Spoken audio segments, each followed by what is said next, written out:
100% selesai. Jangankan 100%, 1000% rukyah saya tuh sembuh kayak gitu kan. Orang mau 100% Pak. Bener tak? Bener. Wong saya itu perukyah paling larang sak donya. Tak ngono pisan. Karena dia ngomong, "Ustaz, jaminan enggak 100% selesai masalahnya?" Jaminan dari saya 1000% selesai. Syaratnya jenengan manut karo aku. Oh, bener ya? Kenapa? Apa yang saya sampaikan itu bukan dari saya. Saya belajar dari guru-guru saya, guru-guru saya dari guru-gurunya, kemudian dari sanadnya insya Allah sampai Rasulullah. Contoh misalnya gini, misalnya rumah jenengan angker, misalnya ya, misalnya rumah jenengan angker, kemudian Nabi memerintahkan la taj'alu buyutakum maqabir innasyaitona yang firu minal bait alladzi tuqra fi suratul baqarah. Jangan kau jadikan rumah-rumah kalian seperti kuburan, karena setan akan lari dari rumah yang dibacakan Al-Baqarah. Tinggal rumah yang jenengan diberensi, dibersihkan, gitu.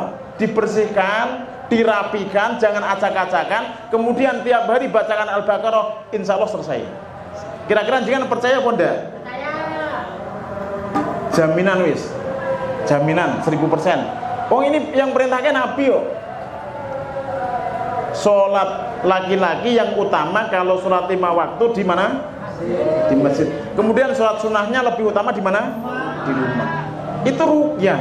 Jadi ketika kita sholat duha, sholat tahajud, sholat hajat di rumah kita itu sebenarnya kita sedang merukyah rumah kita. Nah, kita kadang-kadang lebih yakin dengan dukun, lebih yakin dengan manusia daripada apa yang diperintahkan Nabi. Makanya masalahnya rampung-rampung kan. Makanya saya sekarang gitu kalau sama pasien, jaminan selesai tak? Selesai jaminan. Berapa persen tak? 1000%. Asalkan jenengan manut karo aku selama yang udan no.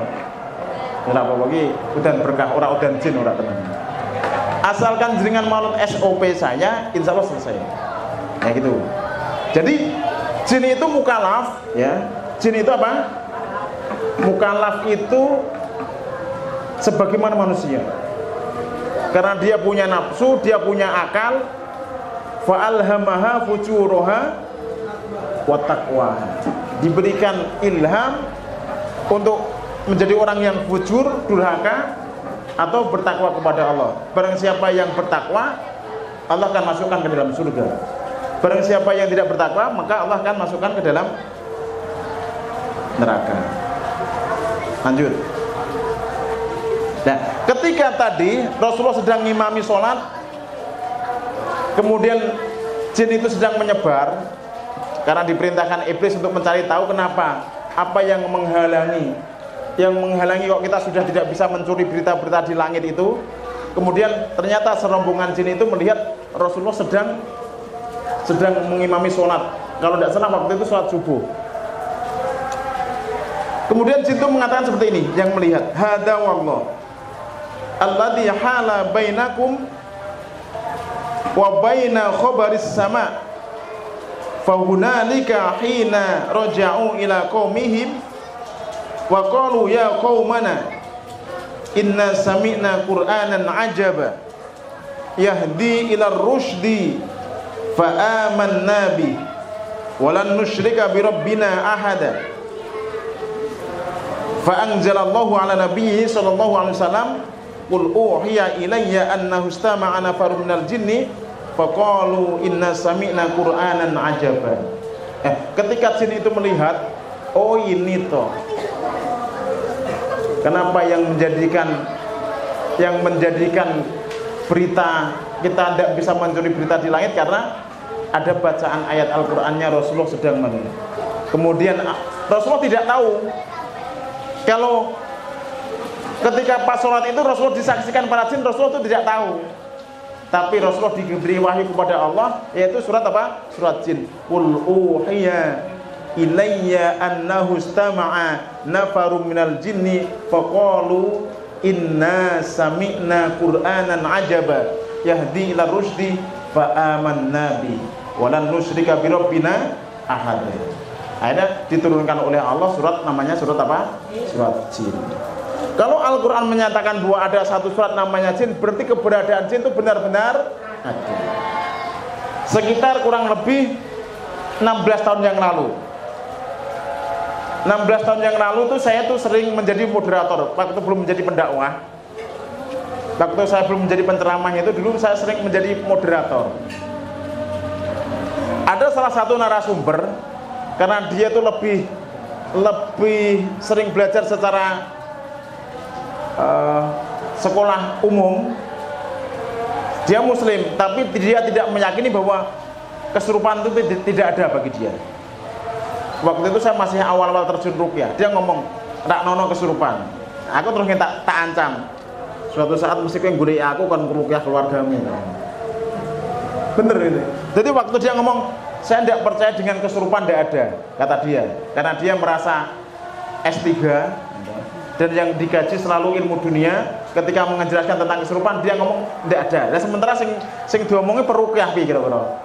Kan tak ketemu kan, Joko sembung naik ojek, rak nyambung cek kan. Dia mengatakan dengan yakinnya, "Saya tidak percaya namanya kesurupan." Aku terus ngene, "Delok engkas lho kowe, pampang nek setahun tahun mesti golek aku, kon ruqyah keluargamu." Sekarang dia hampir tiap hari sering golek aku kon ruqyah keluargane jadi. Kenapa? Saya ngomong berdasarkan Al-Quran. Jadi wonge saiki kita sering golek aku. Sampai wingi nomorku hilang, pakai buku-buku ngeran dulu, nak dulu aku enak begini. Mungkin tak sebutkan nama. Nah, bahwa kesurupan itu ada. Dan orang yang gampang kesurupan itu orang-orang yang orang-orang yang males sholat, orang-orang yang males baca Quran, orang-orang yang sering dolanan game, orang-orang yang nak nonton bola sampai buanter gol, pas gol kesurupan, gol mangap terus. Jin bola. Urung ngono, tapi aku nonton ruqyah jin bola urung pernah. Nah, ono keren yo. Gol terus dongeng kabeh, padahal itu mangap kabeh terus diduga. Itu biasanya orang-orang yang nalih. Karena tadi jin-jin yang masuk ke dalam jasad manusia, tak kasih tahu, itu jin yang apa? Yang kroco-kroco, yang terjun, sing dikirim tukang santet kuwi jin iki jin apa jenenge? Nah sampai ngomong, iki jinnya kuat Ustaz, jinnya kuat. Bukan jin yang kuat, imanmu yang, bukan jinnya yang kuat, karena kamu selami jauh kepada Allah. Tapi kalau jenengan imannya kuat, sholatnya dijaga, baca Qurannya dijaga, jangankan jin masuk ning awakmu. Uruk kadek aduh we wedi. Jar aku tak ngadeg, ana sing wedi karo aku ora? Ana ora? Ana sing ngaji kok ngono ora? Aja gangguan jin iki. Tak eksekusi. Karena apa? Rata-rata orang yang ketemu saya itu sing gangguan jin biasanya justru karo aku. Bahkan yang pengajian umpet-umpetan ning kono, noklei pulpen ada. Nggih meh ketemu aku waktu itu saya kan praktek di Masjid Agung Jawa Tengah. Itu orang mau ketemu saya di tempat praktek, lagi tekan parkiran wis ngewel ada. Ketika tak ruqyah di rumah ibu saya, baru sampai emperan muntah-muntah ada. Jadi kalau ada orang lihat saya kok meh muntah-muntah hawane, berarti wong kuwi apa?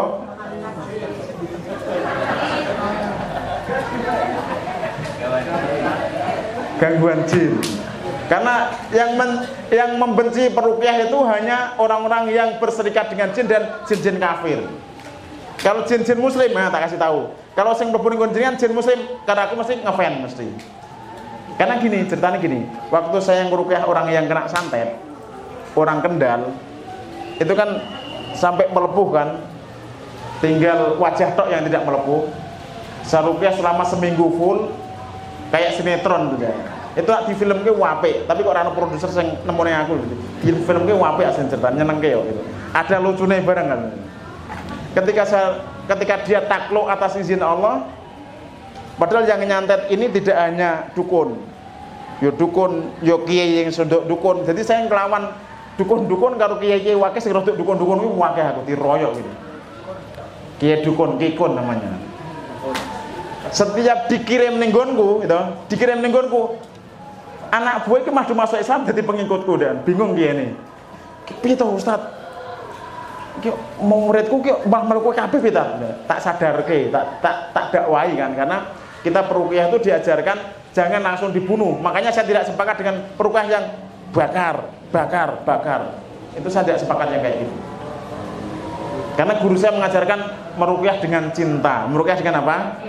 Maksud cinta bukan jenis cintai, bukan, didakwahi, diajak masuk Islam, disadarke kembali kepada jalannya Allah. Kalau tidak mau, kok ternyata dia memang wes jelas-jelas terang-terangan ngomong ini, aku tentarane Dajjal, rak bakal beriman karo Allah. Lah ini lagi tak bantai sini.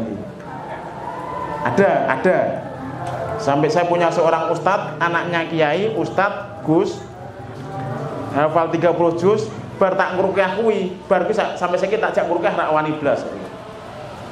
Kenapa? Habis ngruqyah yang katanya ngakunya jinnya itu tentaranya Dajjal, ngakunya itu dia selama 2 hari diteror ra iso tangi deh. Makanya saya tak telepon, "Gus melaku ngruqyah rak tat?" Ora, aman. Tapi nak ngruqyah ampun. Sekali lagi ya.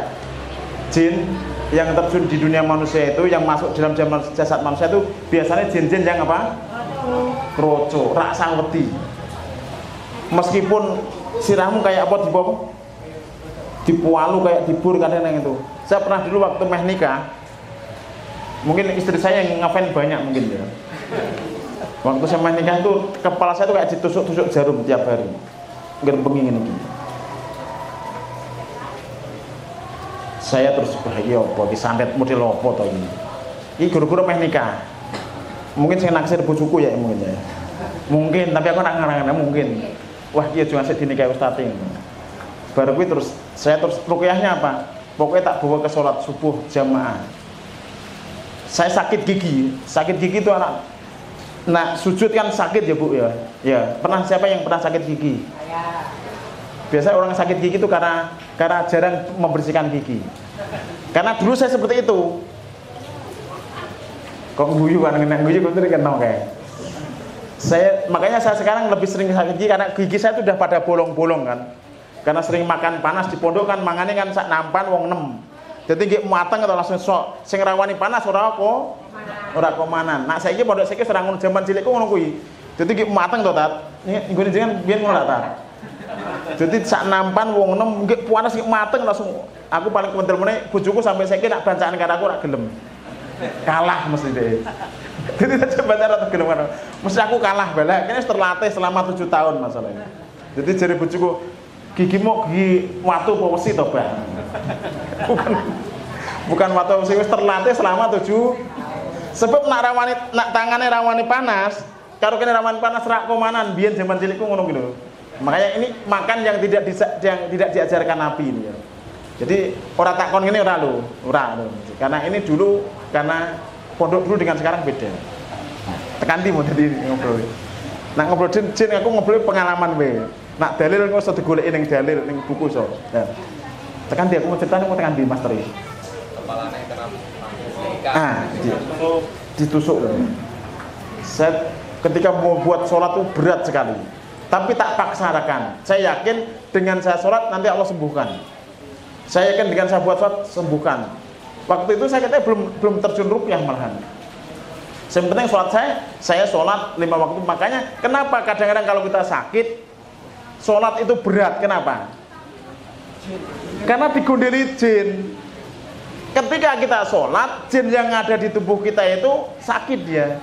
Diajak sujud sakit. Makanya di Al-Quran ada namanya sujud apa? Sujud tilawah. Di ayat-ayat sajdah itu fungsinya apa? Ketika kita membaca ayat sajdah, kemudian kita sujud tilawah, maka setan yang di situ nangis-nangisnya. Tak ulang lagi. Jadi setan yang melihat kita ketika membaca ayat sujud tilawah ada 5 surat ya. Berapa surat? Nanti yang ibu-ibu tanya sama Ustadz Aji, ngerti ya.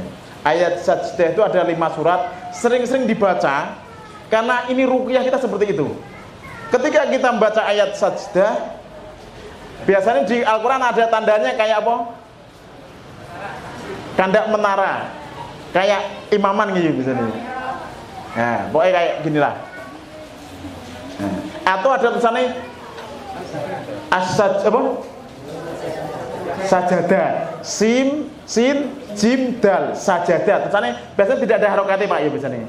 Itu di ayat sajadah itu ketika jangan membaca ayat sajadah, kemudian jangan sujud tilawah, sajadah wajhiya lilladzi khalaqahu wasawwarahu wasaqqasam'uhu bihaulihi wa quwwatihi fatabarakallahu ahsanul khaliqin. Kalau di ayat di Al-Qur'an yang dulu biasanya setiap baca ayat ini yang dibaca yang Al-Qur'an sekarang saya tidak tahu. Tapi Al-Qur'an yang dulu yang kertasnya masih apa? Buram, kayak kitab kuning biyen, itu biasanya di situ ada sujud tilawah. Ketika sujud tilawah ayat ini nanti bacanya ini. Kita yang ini bacanya ini, ya. Ketika jenengan baca ayat sajdah, kemudian sujud tilawah. Nak misalnya males sujud, misalnya. Kalau ini saya belum ketemu dalilnya, tapi sering dipraktekkan dulu waktu saya di pondok. Mungkin Pak Yai saya tahu dalilnya.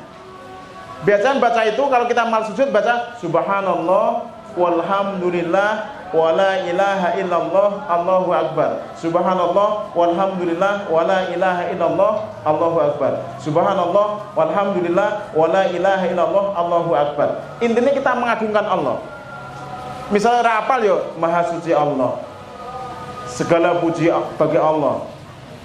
Subhanallah walhamdulillah la ilaha illallah, tiada Tuhan, tiada ilah yang disembah kecuali Allah. Wala quwata illa billah. Kemudian Allahu akbar. Itu dibaca itu. Agungkan Allah. Misalnya kita malas sujud misalnya. Dan ini kalau yang ini saya belum pernah ketemu dalilnya belum. Tapi dulu waktu saya di pondok setiap simaan Quran itu biasanya tidak pada sujud tapi bacanya subhanallah walhamdulillah wala ilaha illallah Allahu akbar. Subhanallah 3 kali. Subhanallah walhamdulillah wala ilaha illallah Allahu akbar. Subhanallah walhamdulillah wala ilaha illallah Allahu akbar. Wala haula wala quwata illa billah. Tapi kalau saya tekankan yang sujud tilawah tadi, kalau kita tadi baca subhanallah walhamdulillah dapat pahala. Kalau kita mengagungkan Allah dapat kemuliaan. Tapi kalau kita sujud, selain kita dapat pahala, selain kita dapat kemuliaan, setiap kali sujud maka Allah akan angkat derajat kita. Yang pertama. Yang kedua, setiap kita sujud tilawah, kemudian baca ayat saja sujud tilawah, maka setan itu nangis. Setan nangis, langsung lari dengan nangis. Oh, saya dulu disuruh sujud Adam, sujud sama Adam sama Allah, saya tidak mau. Akhirnya Allah menghinakan saya. Dan orang ini ketika diperintah Allah sujud, kemudian dia sujud, maka dia akan dimuliakan oleh Allah. Jadi kalau kita pengen mulia, jangan nyalek, gitu. Karena nak nyalek, gitu, nyalek ini nak dadi potensi korupsi masuk penjara. Nak ora dadi potensi udah ning dalan, stres. Jadi caleg itu tidak ada manfaatnya sebenarnya. Nak niatnya dunyo, nak niatnya apa? Nak niatnya dunyo. Tapi nak niatnya akhirat, karena kita caleg apa? Anggota kita jo koruptor, aku tak jadi caleg karena wis sugih gitu. Ya, wis sugih gitu sakeh Pak misalnya. Turun-turun aku meh nyalek. Ora arek korupsi tapi arek apa? Arek membuat kebijakan yang baik. Lah itu akhirat. Jadi nyalek itu iso akhirat, iso nak niatnya dunyo neraka, nak niatnya akhirat surga. Ya. Kembali sujud tilawah bahwa setan langsung nangis. Makanya sering-sering baca ayat sajdah. Kemarin saya dapat berita ada seorang makmum menganiaya imam gara-gara sujud tilawah. Ada seorang makmum menganiaya imam gara-gara apa? Inilah karena kebodohan. Karena di era itu ngaji, ngertine sholat yo kaya ngono kuwi, tiba-tiba pas sholat ada sujud tilawah, imam tidak rukuk dulu langsung kemudian baru ke sholat dijotosi karo makmum imam. Kuwi sing ranggah makmum apa imame kuwi? Loro-lorone. Napa imame ora jelas sik. Harus jelaskan. Nanti saya akan baca ayat ini dan ini ada sujud tilawah. Nanti sebelum kalau saya habis baca ayat kemudian saya langsung sujud, itu namanya sujud tilawah. Bar sujud kan biasanya kan ngadeg neh kan. melanjutkan bacaannya, baru ruku, baru sujud. Makanya nanti Bu, nah ono imam berwaladolin amin terbaca apa? Sing tengah-tengah apa Ustaz Haji? Sing sujud tilawah di tengah-tengah nanti dilanjut lagi surat apa biasanya? Apa? As-Sajdah ya. Misalnya baca As-Sajdah ayat pirawi nanti dibuka ayat tentang sujud tilawah, kemudian imamnya ruku, langsung sujud. Kemudian berdiri lagi melanjutkan ayat apa? Ayatnya, jangan iki aliran sesat aja ngono. Nak ketemu aku sing sesat iki kowe ratu ngaji. Maka kita harus tahu. Jadi kalau ketemu orang yang kira-kira ilmunya di atas kita, ojo divonis, tanya. Makanya tadi saya sebutkan, dulu waktu saya di pondok, ketika baca surat ayat sajdah biasanya kita tidak diajarkan sujud. Tapi disuruh baca apa tadi?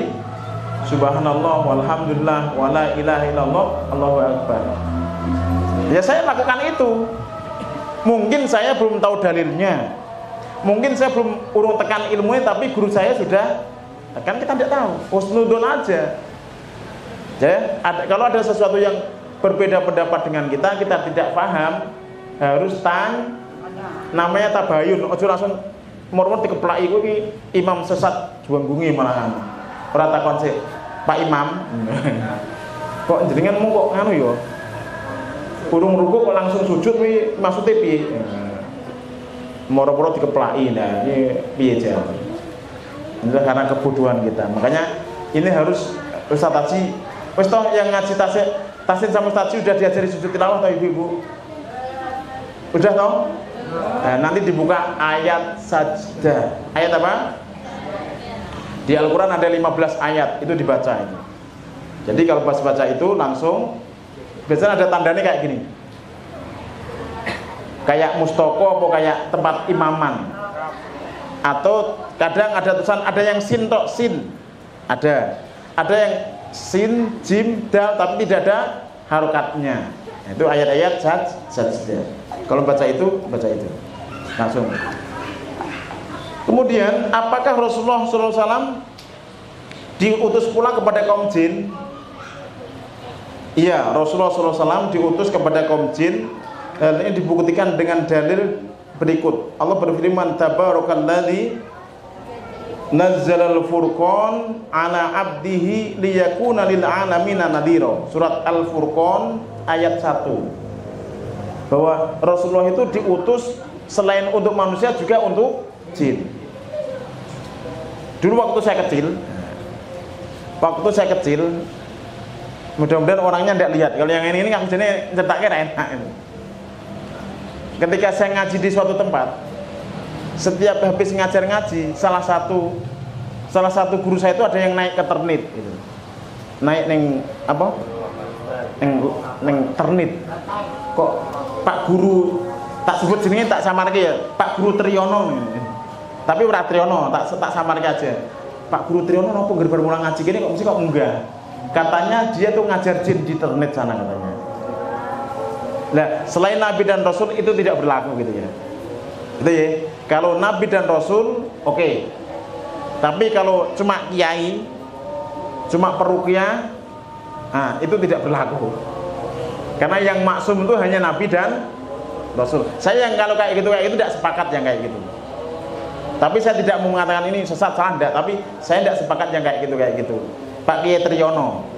Tapi bukan Pak Kiai kan orang kiai gitu. Tak sebutnya Pak Kiai Triyono. Gitu ya. Tak tanya, aku takon kanca, "Ki guru dhewe Pak Ustaz Triyono kok mesti munggah napa to iki?" Oh nggih ngajar jin, jare wong ngono jare. Tapi aku waktu itu tidak tanya langsung kalau Pak Kiai Triyono karena anak wani cilik ngono. Nek diketak karo tas cilik malah ngono makanya aku menolak. Yang kayak gini, yang aneh-aneh kayak gini jangan diikuti. Wala takfu ma laisa laka bihi ilmun inna sam'a wal absar wal fuad kana an mas'ula. Yang kita tidak tahu ilmunya jangan diikuti. Sebaiknya kita tanya. Nak rawani takon ya takon wong liya, takon karo aku gitu. Nah aku ra iso aku tak takoki Ustaz kene. Udah cukup tak? Cukup lanjut. Cukup. Lanjut atau cukup? Cukup ya. Kurang lebihnya mohon maaf. Billahi taufiq wal hidayah. Wassalamualaikum warahmatullahi wabarakatuh.